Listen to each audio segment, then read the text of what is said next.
Joining us now, 9th District Congressman, Republican, like me, predicted the Trump victory, told me it was going to be the Buchanan effect. Morgan Griffith. Congressman, good to have you, man. It's good to be with you. And I have to admit, you predicted it a long time before I did. I know, but I knew there was something moving on the street, and I thought we could win this thing, and obviously we did. It's called the Buchanan effect. And you came on my show, and I said, look, I think he's going to win, but nobody else does but me.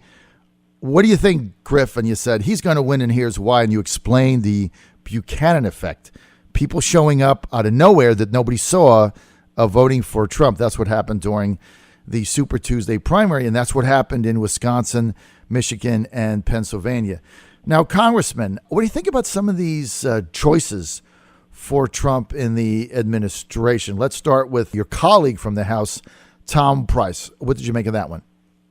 Well, I think Tom Price is a great choice. He's very knowledgeable on the issues. He's not going to need any training going in the door. He knows exactly what he wants to get done. He has a vision.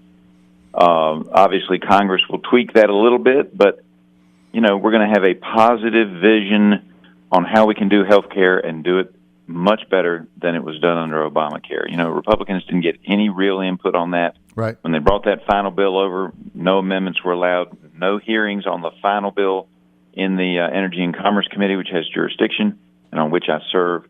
So I look forward to working with Dr. Price, and we're going to repeal, and then we're going to replace Obamacare with something that is better than what we have now. Will it be perfect?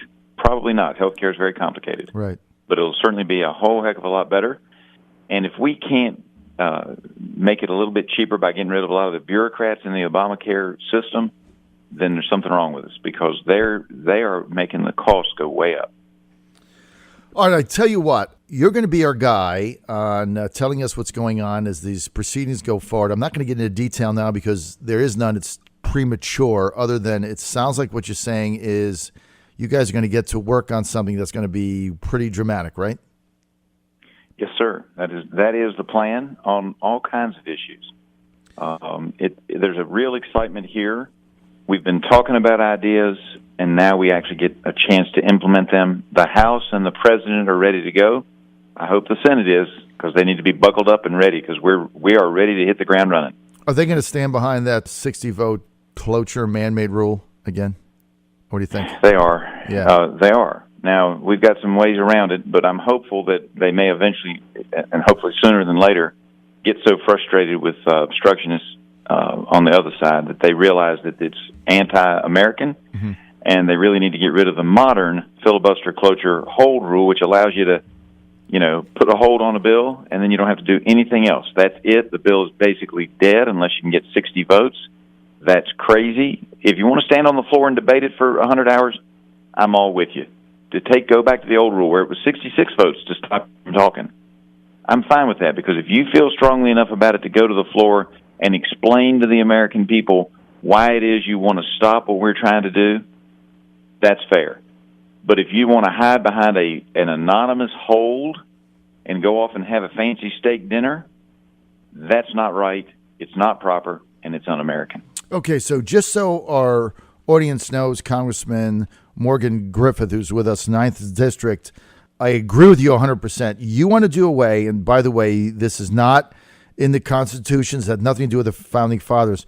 You want to get rid of what you call the modern filibuster hold rule in the U.S. Senate that allows a bill to simply be put on hold because they don't have 60 votes. So they call this the cloture rule, right? Right. But you're not opposed to the original way a filibuster was done, which you're speaking and you're stopping the voting on something because you just speak in perpetuity until you can't speak anymore, and they have to bring beds in and all that. Remember the old days. And what you're saying is, hey, if somebody's willing to go through that, that's one thing, but just to hide behind the hold cloture rule and then go off and have a good time while the bill languishes, you just think that's just wrong. It is, absolutely. That's exactly what I'm saying. All right, so I think I've explained that the right way, and I want to thanks for that interpretation, and then I was able to paraphrase it so everybody understands it. That's going to be excellent. Let's go to Secretary of State. We just find out that, and I can confirm this, 3 candidates being considered: Petraeus, Romney, Giuliani. What do you think? Well, they all have great credentials, each with different strengths. I just have to tell you, I would have a hard time, as much as I like Mitt Romney and supported him heavily for president. Mm-hmm.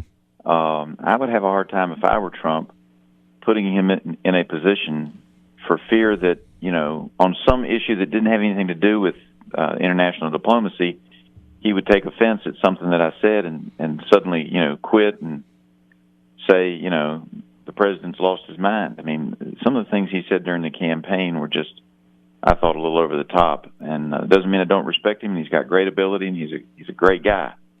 But I'd be nervous if I were President Trump in putting him into my cabinet. Agreed.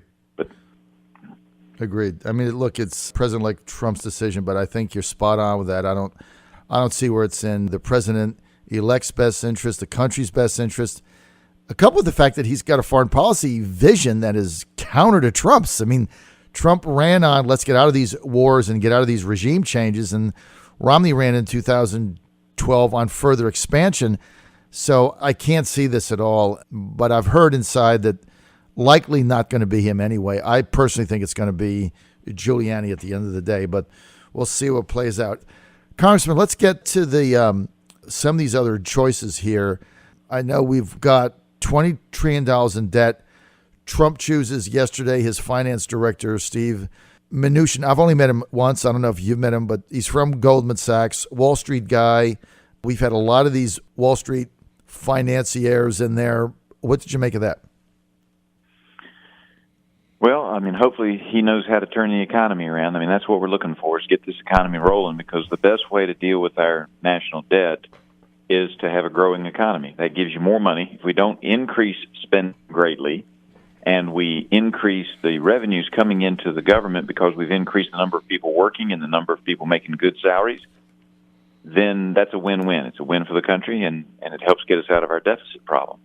But it's, look, I've never been a Wall Street type guy. I only own stock in a local community swimming pool in my hometown. That's not my arena. Right. But I hope that they understand that we have no choice but to get this economy going, because that's why Trump was elected, and that's why people are counting on us to get the job done. Your colleague, Rob Whitman, right now he's a candidate for governor. I'm not sure if that's if he's going to continue on with that. Assuming that he gets selected as chairman of the House Armed Services Committee, Sea Power and Projection Forces Subcommittee, this, as you know, a key slot on the House Armed Services Committee. I know you don't serve on that committee. Have you heard anything? I mean, do you think Mac Thornberry is heading that way with Whitman? I certainly hope so. I think Rob is a strong contender for that position. I think it's great for Virginia. I haven't heard any direct scuttlebutt, but I do know that I haven't heard anybody but Rob's name mentioned for that position as a strong contender. So I'm hopeful that while there are others who would want it, that the chairman will realize, of course, chairman's got to get reelected by the steering committee and by the conference, and that'll happen by Friday. So hopefully when that happens, then it'll be a quick progression next week to naming that subcommittee chair. And the Commonwealth of Virginia and the United States of America would be greatly served by having Rob Whitman in that post. No question. I think that's where he belongs, and I think that's certainly going to help the state or help the Commonwealth, help our region, no question. Randy Forbes, Secretary of the Navy, have you heard anything on that? I've heard a lot about it, and the scuttlebutt I hear is it's all but done. But I also know that, when you're dealing with things in Washington or in Richmond, a position can be traded away for a bridge in a heartbeat. Snap of the fingers, as Justice Lemon once said. Right. So you don't really know what's going to happen, but we've heard the same thing, that he's under serious consideration for Secretary of the Navy. Would you be in favor of that, sir? Oh, absolutely. Absolutely. I've served with Randy for a couple of decades now. Maybe I shouldn't admit that. First in the House of Delegates, then when he went to the Senate, and then once again when I came to Congress, he was already here. He's a great guy. He'd be a great Secretary of the Navy. This is right in his wheelhouse. very gifted and talented individual, and we ought to use him. The nation ought to use him. He's a great guy. All right, that sounds excellent. Let's get to we got the Republican Party of Virginia advance coming up. People excited, obviously, about the win that Trump had in 2016. 4 candidates right now running for governor: Ed Gillespie, Corey Stewart, Rob Whitman, Frank Wagner. Are you making an endorsement in this race anytime soon? Probably will in the next few weeks make an endorsement. Nothing public at this time. Let me say this, though.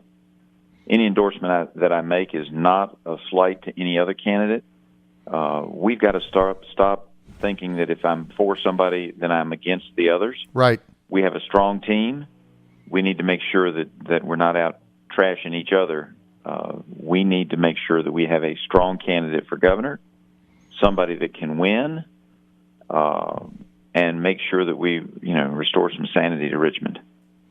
Well, we have to do that. Now, I know in the 2014 race, you were a big fan of Ed Gillespie during the nominating process. I remember you came on my show several times and said that it was critical that he be the nominee for all the other races down ballot in Virginia, and you were prophetic in that he almost pulled off the upset. I didn't see that being as close as it was. So on that one, you were 100% right. Is it safe to say you'll probably be heading in that same direction, or am I being too assumptive? Well, I mean, that would be a reasonable assumption. However, I'm not making any public statements at this time. Got a lot of friends running. Right. And, look, Ed Gillespie came very, very close, and people have to weigh that in. Right. Against the candidate who was supposed to be the most popular Democrat elected official in the Commonwealth of Virginia. Yep. And in all fairness, if Bob Goodlatte and myself could have convinced some of the national folks how close it really was, I think we could have won that election. And I feel that that the party did not do Virginia right by not focusing on that. Virginia is always going to be a battleground, at least in the next 20 years, and it's going to be close. And there are going to be times when the mood is right for us to win. And that was one of those times, and nobody in the country picked it up. I know Goodlatte made calls. I made calls. I talked to people, and we just couldn't convince them that it was one to play in. So they spent millions of dollars in races where they won by double digits and spent peanuts in Virginia, and we could have won this race. So very disappointed about that. All right. That's not to say the other candidates aren't good men. Of course. And who have lots of attributes. So no slight of any candidate. All right, we got it. Well, in a couple of weeks, we'll see what happens with Congressman Whitman, and then we'll see how this plays out. I want to thank Congressman Morgan Griffith for being with me, one of 2 people in Virginia that predicted Trump was going to win. I was number 1. He was number 2, right there behind me. Congressman, always an honor to have you on. Happy Thanksgiving belated to you and Hillary and your lovely family, and we will see each other very, very soon, sir. Thank you.